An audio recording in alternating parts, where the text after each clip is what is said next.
if people see the whole of Africa as just one big black area, then they miss the fundamental point which will make development possible. And that is, these black people are as different to one another as we whites are. Africa is multinational, and it will and must develop as a number of nation states.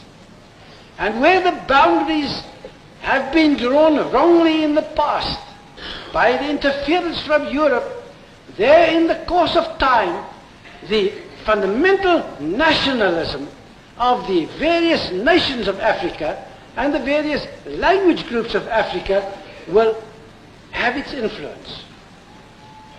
In Europe you could get peace only by separating the nations. In South Africa you can only achieve peace by separating the nations.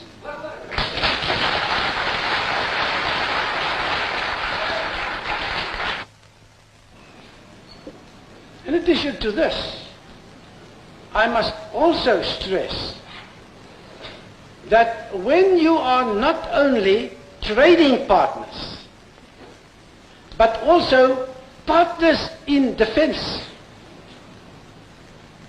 when you have to cooperate under those very serious circumstances, which would be the circumstances under the Simonstown Agreement, then you have to be able to rely with confidence on the other man's word.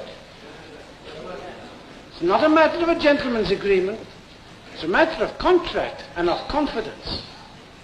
And you cannot be a partner in any defense relationship unless you know that any commitments the other man made, whether through one government or another, doesn't matter, but will be fully upheld at all times.